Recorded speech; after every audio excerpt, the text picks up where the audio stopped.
ये नेता लोगों को कभी भी एक वोटिंग नंबर के काउंट से ज्यादा कुछ नहीं समझते हैं और हर चीज को एक वोट बैंक का सर्कस बना देते हैं।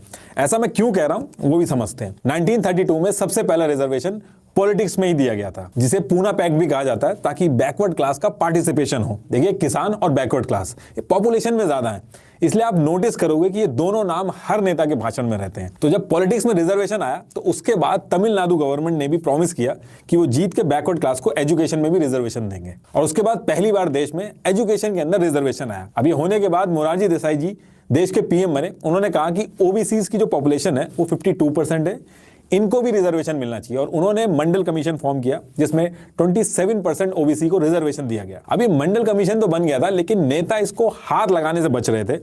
इंदिरा गांधी जी ने इस पूरे मंडल कमीशन को नहीं छेड़ा, फिर राजीव गांधी पीएम बने, उन्होंने भी इस मंडल कमीशन को नहीं छेड़ा। अब इसके बाद 1989 में वीपी सिंह जी की सरकार आई। ये सरकार मिलीजुली सरकार थी, इसमें कई नेता ऐसे थे जो पीएम बनना चाहते थे, और इसमें भी वीपी सिंह यूपी में ज्यादा इंपैक्ट करना चाहते थे। जो मंडल कमीशन था, जिसको बाकी नेताओं ने हाथ नहीं लगाया था, उसको ये लेकर आए और ओबीसी को 27% रिजर्वेशन दिलवा दिया गया। बहुत ज्यादा गुस्सा हुए लोग, कई सारे प्रदर्शन भी हुए, लेकिन ये फिर भी लागू हुआ।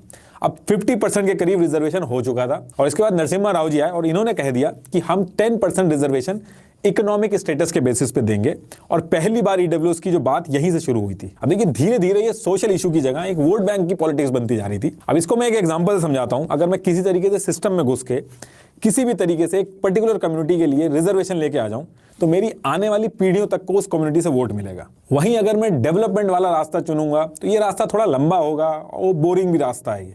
और अगर मैं सिस्टम में घुस के किसी कम्युनिटी का रिजर्वेशन हटा दूं, तो मुझे और मेरी आने वाली पीढ़ी तक को उस कम्युनिटी से वोट नहीं मिलेगा। यही रीजन है कि हमारे देश की हिस्ट्री में आज तक किसी की भी हिम्मत नहीं हुई कि वो रिजर्वेशन को हटा सके, और हर बड़ा नेता कैसे ना कैसे करके अपने वोट बैंक के लिए रिजर्वेशन लेके आया। और इस पूरे सर्कस के चक्कर में एक्चुअल में जिसको रिजर्वेशन की जरूरत थी, उसको स्ट्रगल करना पड़ता। वोट बैंक की पॉलिटिक्स के चक्कर में हमारे कॉन्स्टिट्यूशन को मल्टीपल टाइम अमेंड किया गया है।